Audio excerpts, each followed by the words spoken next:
आतंकवादियों ने भारत में जम्मू और कश्मीर के पहलगाम में भारतीय पर्यटकों पर बर्बरतापूर्ण हमला किया। 25 भारतीयों और एक नेपाली नागरिक को कायरतापूर्ण मौत के घाट उतार दिया गया। मुंबई के 26 नवंबर 2008 के हमलों के बाद यह भारत में हुई किसी आतंकवादी हमले में मारे गए आम नागरिकों की संख्या की दृष्टि से सबसे गंभीर घटना है।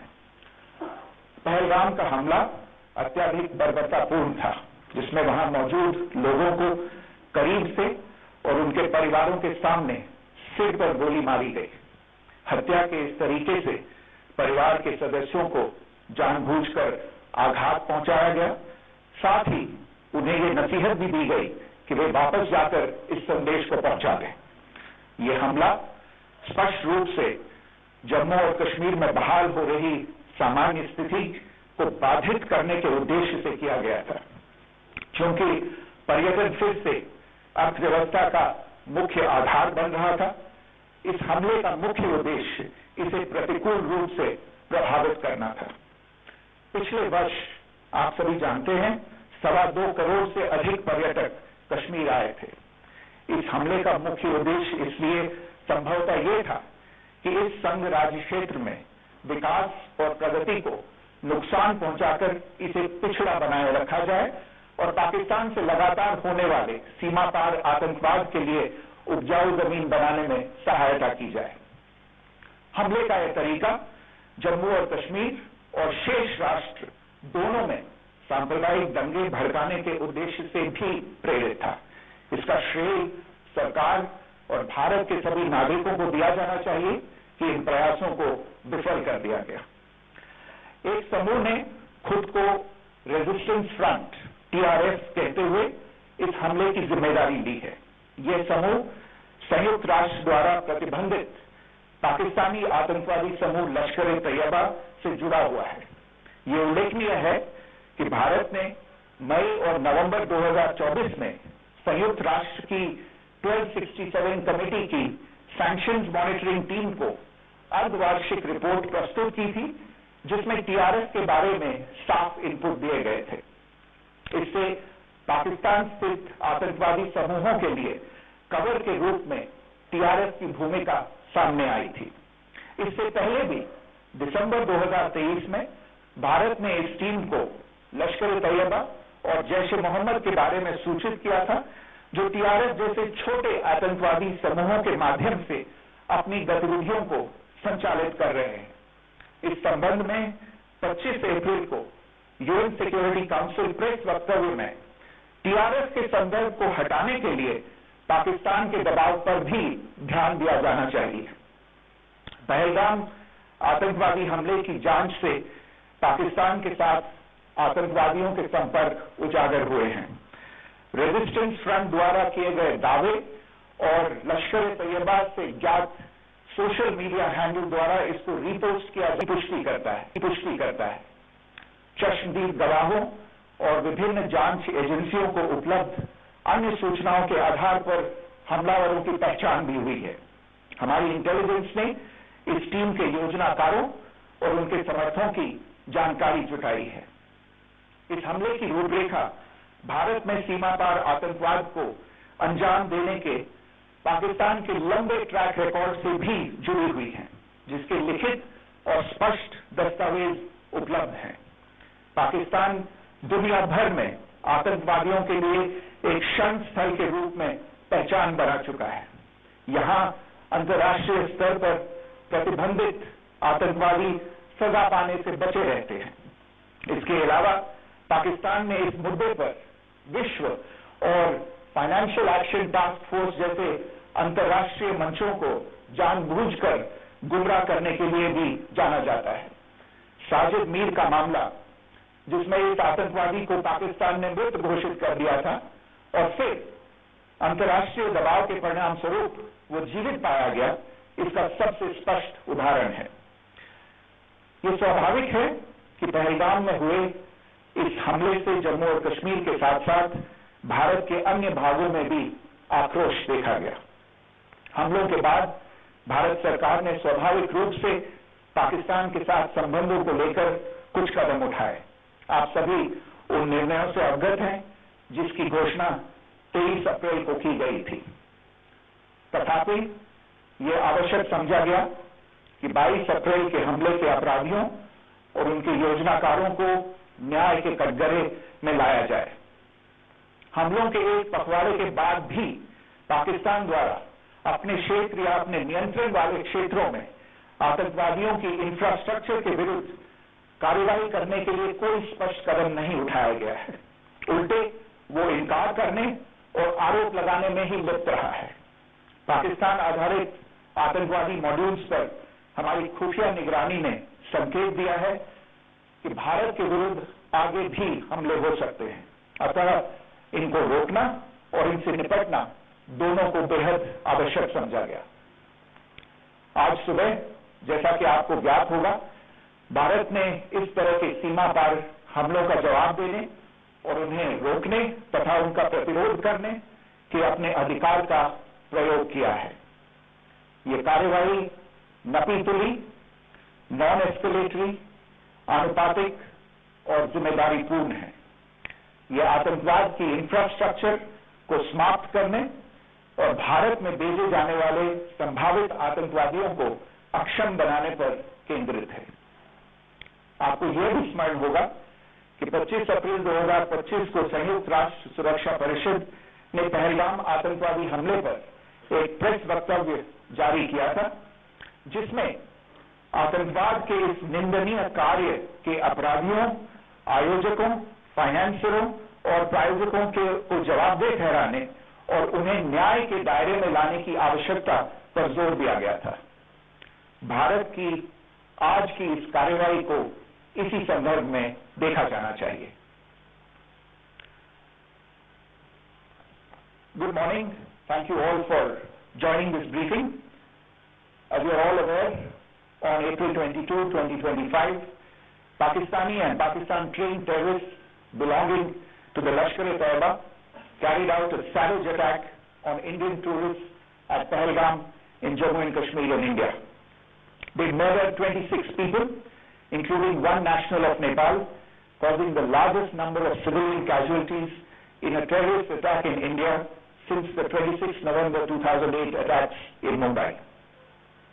The attack in Pahalgam was marked by extreme barbarity, with the victims mostly killed with headshots from close range and in front of their families.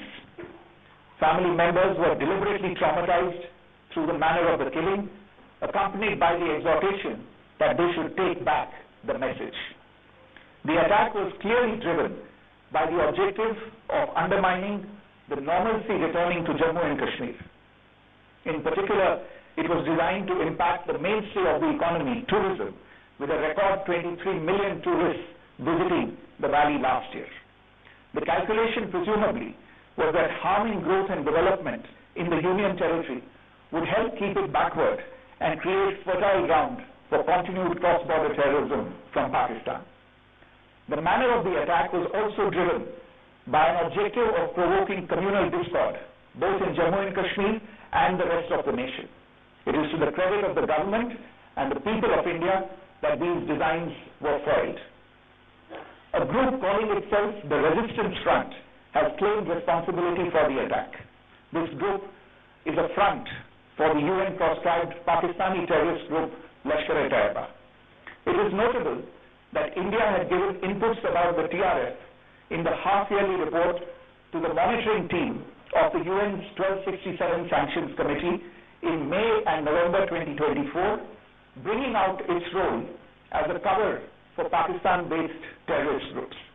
Earlier too, in December 2023, India had informed the monitoring team about Lashkar and Jaish-e-Mohammed operating through small terror groups such as the TRF. Pakistan's pressure to remove references to TRF in the April 25 UN Security Council press statement is notable in this regard. Investigations into the Pahalgam terror attack have brought out the communication notes of terrorists in and to Pakistan. The claims made by the Resistance Front and their reposting by known social media handles of the Lashkar-e-Taiba speak for themselves. Identification of the attackers based on eyewitness accounts as well as other information available to law enforcement agencies has also progressed. Our intelligence has developed an accurate picture of the planners and backers of this team.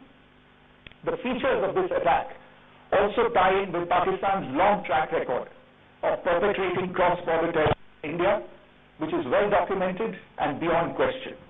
Pakistan also has a well-deserved reputation as a haven for terrorists from around the world, with internationally proscribed terrorists enjoying impunity there. In addition, Pakistan has been known to willfully mislead the world and international forums, such as the Financial Action Task Force, on this issue. The Sajid Mir case, in which this terrorist was declared dead, and then, in response to international pressure, brought back to life, found alive and arrested, is the most glaring example. The latest attack in Pahalgam has understandably generated deep anger in Jammu and Kashmir and in other parts of India. Following the attacks, the government of India naturally responded with a set of initial measures relating to our engagement with Pakistan. You are all aware of the decisions that were announced on the 23rd of April. However, it was deemed essential that the perpetrators and planners of the 22nd April attack be brought to justice. Despite a fortnight having passed since the attacks, there has been no demonstrable step from Pakistan to take action against the terrorist infrastructure on its territory or on territory under its control. Instead, all it has indulged in are denials and allegations. Our intelligence monitoring of Pakistan-based terrorist modules indicated that further attacks against India were impending. There was thus a compulsion both to deter and to preempt. Earlier this morning, as you would be aware, India exercised its right to respond and preempt as well as deter more such cross-border attacks. These actions were measured, non-escalatory, proportionate, and responsible.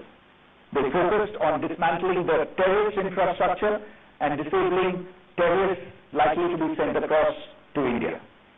You would also recall that the Security Council on 25th April 2025 had issued a press statement on the Pahalgam terror attack, underlining, and I quote, the need to hold perpetrators, organizers, financiers, and sponsors of this reprehensible act of terrorism accountable and bring them to justice, unquote. India's latest actions should be seen in this context. Joining me for this briefing on our actions earlier this morning are Colonel Sophia Qureshi and Wing Commander Vyomika Singh. I will request them to share some details regarding Operation Sindoor with all of you.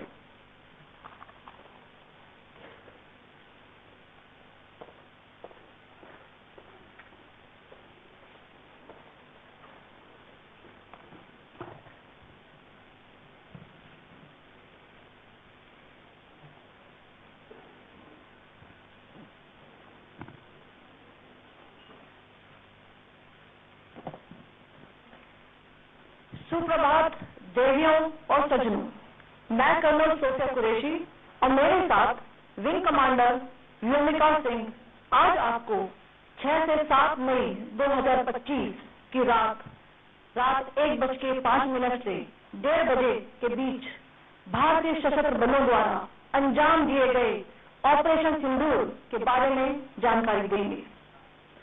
Operation सिंदूर 22 अप्रैल को पहलगाम में हुए विभत्स आतंकवादी हमले के शिकार मासूम नागरिकों व उनके परिवारों को न्याय देने के लिए लॉन्च किया गया था। इस कार्रवाई में 9 टेररिस्ट कैंप्स को टारगेट किया गया और पूरी तरह से इसे बर्बाद किया गया। पाकिस्तान में पिछले 3 दशकों से टेरर इंफ्रास्ट्रक्चर का निर्माण हो रहा। इसमें recruitment, indoctrination centres, training areas और लॉन्च पैड शामिल थे, जो पाकिस्तान और पाक अधिकृत जम्मू कश्मीर POJK दोनों में फैले हैं। Operation Sindoor was launched by Indian Armed Forces to deliver justice to the victims of Pahalgam terror attack and their families.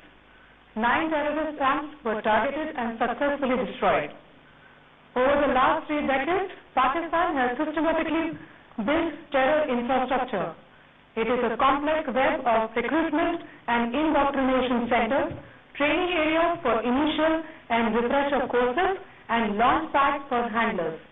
These camps are located both in Pakistan as well as Pakistan-occupied Jammu and Kashmir areas.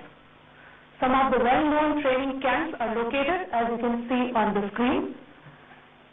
They are distributed from Sawai Nala in the north, counting to approximately 21, ending at Bhagalpur to the south. इन लक्ष्यों का चयन विश्वसनीय intelligence सूचनाओं के आधार पर हुआ ताकि आतंक गतिविधियों की रीढ़ तोड़ी जा सके और यह खास ध्यान दिया गया कि निर्दोष नागरिकों और सिविलियन इंस्टॉलेशन को नुकसान न पहुंचे. The selection of these targets for Operation Sindoor was based on credible intelligence inputs and role of these facilities in perpetrating the terror activities. The locations were so selected to avoid damage to civilian infrastructure and loss of any civilian lives. This was done with due diligence, and the camps selected for targeting and their engagement will now be shown to you one by one. POJK के target आपको बताना चाहूंगी. सबसे पहले सवाई नाला camp Muzaffarabad, जो कि POJK के लाइन ऑफ कंट्रोल से 30 किलोमीटर दूर है. यह एक लश्कर-ए-तौयबा का ट्रेनिंग सेंटर था. 20 अक्टूबर 2024 सोनमर्ग, 24 अक्टूबर 24 गुलमर्ग, 22 अप्रैल 2025 पहलगाम. इन हमलों के आतंकियों ने यहीं से प्रशिक्षण लिया था. सैयदना बिलाल कैंप मुजफ्फराबाद, यह एक जैश-ए-मोहम्मद का स्टेजिंग एरिया है. यह हथियार, विस्फोटक और जंगल सर्वाइवल ट्रेनिंग का केंद्र भी था. गुरपुर कैंप कोटली, यह LOC से 30 किलोमीटर दूर था. लश्कर-ए-तौयबा का बेस था जो रजौरी, पुंछ में सक्रिय था. 20 अप्रैल 2023 को पुंछ में और 9 जून 2024 को तीर्थ यात्रियों के बस हमले में यहीं से आतंकी को ट्रेन किया गया था.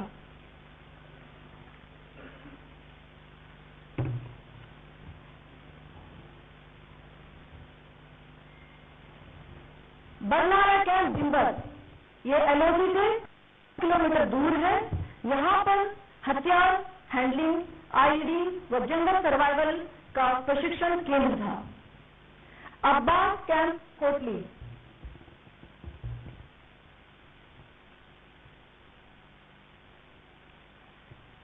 यह LOC से 13 किलोमीटर दूर है. लश्कर-ए-तौयबा का फिदाइन यहाँ तैयार होता था. इसकी कैपेसिटी 15